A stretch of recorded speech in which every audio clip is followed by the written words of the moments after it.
Hello everyone, তোমরা সবাই কেমন আছো? আশা করছি তোমরা অনেকেই সুস্থ আছো আর সাবধানে আছো। আমরাও বাড়ি প্রত্যেকে খুব ভালো আছি। তো প্রায় অনেক দিন পরই আবার আসলাম ক্যামেরার সামনে। এখন তো আর হয়ই না, কারণ ভীষণ চাপ, আর তার সঙ্গে বাড়িতে আবার মিস্ত্রিরাই লেগেছে, সেই জন্য আর হচ্ছেই না। তো এদিকে দেখো, মা তো সকাল সকাল চা বসিয়ে দিয়েছে। আজকে তো মিস্ত্রিরা এসেছে কাজে, ডেলি আসছে। তো চলো, এদিকে চা হচ্ছে, মিস্ত্রিদেরকে আবার দিয়ে আসা হবে। আর চলো এদিকে আমরাও চা খেয়ে নেবো। সকালবেলা তো চা ছাড়া তো কিছু ভাবাই যায় না। এই যে চা তো নিয়ে নিয়েছি, চলো এবার চাটা খেয়ে নিই, একটু পরেই তোমাদের সঙ্গে কথা বলছি। হ্যাঁ, আজকে আমাদের গাছ থেকে সব আম কিন্তু পাড়া হচ্ছে। আমাদের গাছের আম দেখো তোমরা, কি বলবো আমি বুঝতে পারছি না। তো এই মাত্র আমাদের এক ভাই পেড়ে দিয়েছে, আর গাছে আমগুলো দেখে নাও। প্রায় এই বছর আমাদের এত পরিমাণে আম খাওয়া হয়েছে কি বলবো। আর তার সঙ্গে শেষবারের মতো আম সমস্ত গাছ থেকে পাড়া হলো।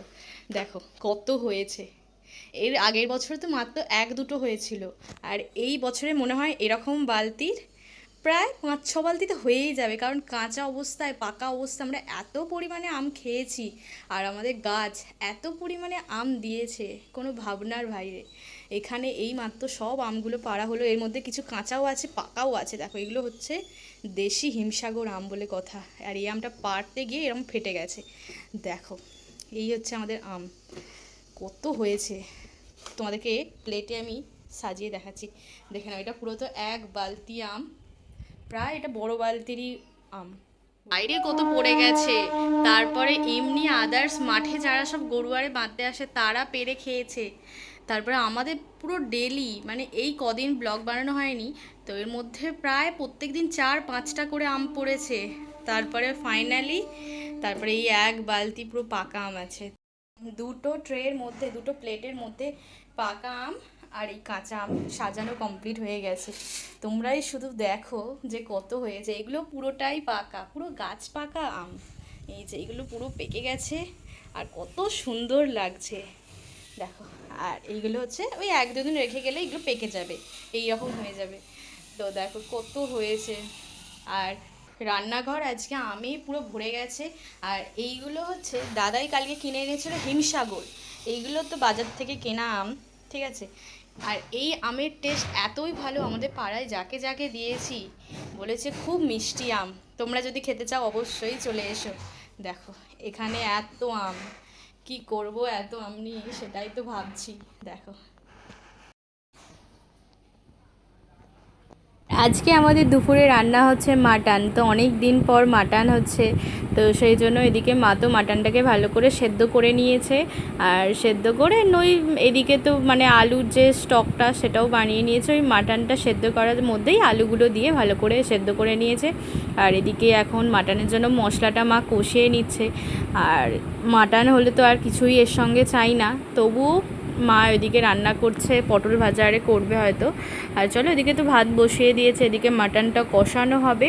তো কষানো হয়ে গেলে তারপরে তোমাদেরকে ফাইনাল লুকটা দেখাবো। আর আজকে মাটনের কোয়ালিটিটা কিন্তু দুর্দান্ত আছে। আর মাটনের কালারটা দেখো, দুর্দান্ত এসেছে না? দেখো কালার নিয়ে তো কোনো কথাই হবে না, পুরো মাটনের লাল লাল পাতলা। হ্যাঁ, মা অল্প তেল দিয়ে করেছে, তার সত্ত্বেও মানে মাটনের মধ্যে তো অনেক তো মানে ছিল, চর্বি আরে ছিল, সেই জন্য আর কি তেলটা এক্সট্রা ছেড়েছে। আর কালারটা তো দুর্দান্ত এসেছে, পুরো মাটনের লাল লাল পাতলা করে ঝোল হয়েছে। দেখো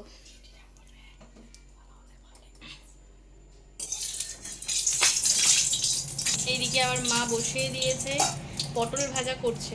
ওদিকে পটলটা হবে, পটলটা হচ্ছে। এদিকে আছে মাটন, এক মোড়া মাটন, এক মোড়া মাটন। স্যালাড কাটা হয়ে গেছে, এদিকে আমাদের গাছের আমও কাটা হয়ে গেছে। আর এদিকে লেবু, তবে যা যা কাটার সমস্ত কিছু। আর এদিকে আম কাটাও রেডি। আর এই দুটো আম আবার পড়েছিল, এইগুলো তো পড়েছিল আজ সকালে, আবার একটু আগে এইগুলো পড়লো। এগুলো পুরোটাই পাকা, কালকে রেখে দিলেই পুরো পাকা হয়ে যাবে। চলো আমরা তো খেতে বসে পড়েছি। আর চলো এদিকে আজকে ভীষণ গরম, তো সেই জন্য আর কি ঘরের মধ্যেই খাওয়া হচ্ছে। আর চলো প্রথমেই খাচ্ছি পটল ভাজা দিয়ে। পটল ভাজা দিয়ে ভাত তো দারুণ লাগে প্রথম পাতে। আর তার সঙ্গে এদিকে মাটনের আলুটা কিন্তু দুর্দান্ত ছিল, তোমাদেরকে দেখাচ্ছি। আর চলো বাড়ির সবাই মিলে যদি একসঙ্গে বসে যদি খাওয়া যায়, সেটা একটা আলাদাই তৃপ্তি। আর দেখো মাটনটাও তোমাদেরকে দেখিয়ে দিলাম। আর চলো এরপর খাওয়া দাওয়া করে নিই, খাওয়া দাওয়া করে যাবো হচ্ছে ছাদে। আজকে মিস্ত্রিরা চলে গেলেই, কাকুরা চলে গেলে তোমাদেরকে দেখাবো যে আজকে আমাদের কী কাজ হয়েছে। তো ছাদে যাচ্ছি, আর চলো তোমাদেরকে আজকে দেখাবো যে কী কাজ কতদূর এগোলো এই কটা দিন। এরপরে তো আর করাই হয়নি। আর চলো যাওয়া যাক। মিস্ত্রিরা তো এখন চলে গেছে। এই যে আমাদের ছাদে যেসব তক্তাগুলো লাগানো ছিল, তক্তা বাঁশ, সেইগুলো সব তো খোলা কমপ্লিট হয়ে গেছে। দেখতেই পাচ্ছ পুরো ছাদটা পুরো ফাঁকা লাগছে। আর এখন এই কিছুটা আছে, এগুলো কালকের মধ্যেই চলে যাবে। আর কালকেই হবে হচ্ছে চিপিং মিস্ত্রি আসবে, এই সমস্তটা ওপরগুলো সব চিপিং করবে, ঠিক আছে। কাল থেকেই কাজ শুরু করে দেবে, কারণ এখন মিস্ত্রি বলল যে কাঁচা অবস্থায় যদি করা যায় খুবই ভালো হয়। আর এই 15-20 দিন না, আরও বেশি দিন, প্রায় 25 দিনের মতো ছাদটা তো পুরো বাঁশ সারে দিয়ে ঘেরাই ছিল, ওঠাই যায়নি। আর এখন ঠিক এই রকম লাগছে, দেখো এবার কি বড় লাগছে না। ছাদ ঢালাইয়ের আগে একরকম লেগেছে, আবার ছাদ ঢালাই হয়ে যাওয়ার পর একরকম লাগছে। এই যে দেখো পুরো এই তিরপলগুলো ওপরে হয়তো খুলে দেওয়া হবে, তবে চিপিং কাল থেকে আসবে। কাজ করতে মোটামুটি আমাদের তো চিপিং করতে টাইম বলেছে 5-6 দিন তো লাগবেই।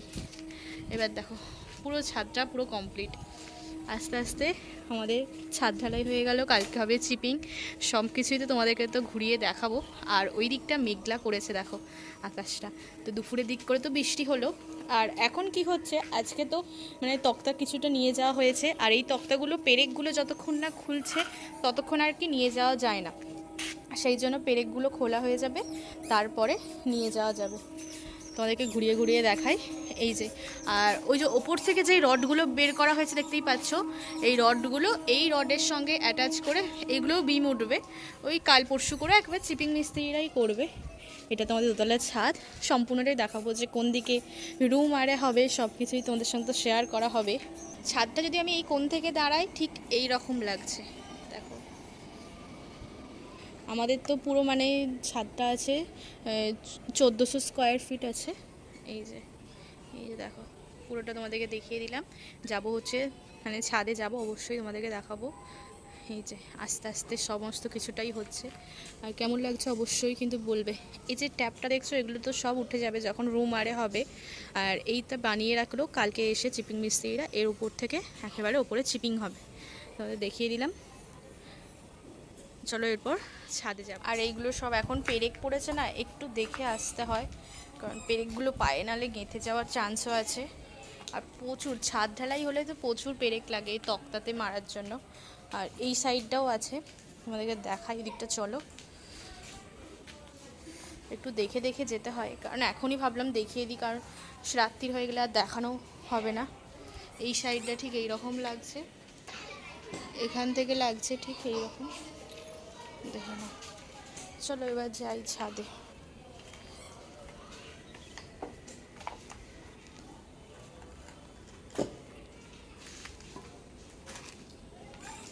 আর এই দিকে আমাদের চিলেকোটা যে ছাদটা হয়েছে ওইটাও খোলা হয়নি, কালকে হয়তো মিস্ত্রিরা আসবে, কালকে খুলে দিয়ে যাবে। চলো এবার ছাদে যাই, ছাদেও তো দেখে আসতে হয়। চলো ভাবলাম যে এখনই তোমাদেরকে দেখিয়ে দিই, পুরো দুদিক তো ফাঁকা, একটু ভয়ও লাগছে আর একটু ভালোও লাগছে। চলো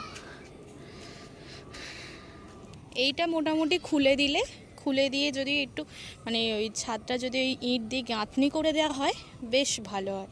এই তো করে দেবে মিস্ত্রিরা, 1 সপ্তাহের জন্য অন্য জায়গায় কাজ করবে, তারপরে 1 সপ্তাহ পরে এসে আমাদের পুরো এই চিলেকোটার ছাদটা পুরো চারিদিকটা গেঁথে দেওয়া যাবে। এই সাইডটাতে একটা গেট বসবে, নাহলে তো নিচে আরে সব কাজ হবে, অসুবিধাও হবে, যাতে এই বর্ষার আগেই বৃষ্টির জলটা যাতে না নিচে পড়ে, সেই জন্যই আর কি করা। আর ওয়েদারটা তো মেঘলা মেঘলা। আর গাছের আম তো সমস্ত কিছু পাড়া হয়ে গেছে, তোমাদেরকে দেখিয়ে দিয়েছিলাম। চলো এই হচ্ছে ছাদটা লাগছে, তো সব কিছু তোমাদেরকে দেখিয়ে দিলাম। আর এই তক্তাগুলোও লাগবে হয়তো, এগুলো কালকের মধ্যেই খোলা কমপ্লিট হয়ে যাবে। আর ওই দিকটা পুরো মেঘ করেছে, খুব সুন্দরও লাগছে। আর বৃষ্টিটার জন্য একটু মনে হচ্ছে ঠান্ডাটা যেন একটু কমলো। দেখিয়ে দিলাম, এবার নিচে যাই। আর আমাদের ওই দিকটা তোমাদেরকে দেখাচ্ছি, দাঁড়াও। ওই যে ওইদিকে তো সব ড্রাগন গাছগুলো মানে ঘাস আরে হয়ে গেছে, দেখতেই পাচ্ছ। ঘাসগুলো তো পরিষ্কারও হচ্ছে না। আর এই দিকে একটা ঝিঙে গাছও হয়েছে, ভালোই বেশ হচ্ছে, খালি ডেলি একটু জল দিতে হচ্ছে এই আর কি। কিন্তু ড্রাগন গাছগুলো ভীষণ হয়ে গেছে, সব ডালগুলো না কাটলেই হবে না। চলো ডালগুলো এবার সব মানে ওপরে নিয়ে চলে আসবো, এরপর গাছগুলোকে আবার ভালো করে যত্ন আরে নিতে হবে।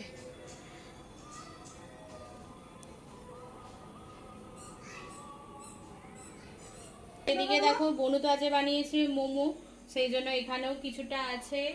আর এর মধ্যে তো আছে, এগুলো এখন যাবে স্টিমে। আর ওইদিকে আজকে হচ্ছে আবার চিকেন রোল, ওদেরকে দেখিয়ে দিই।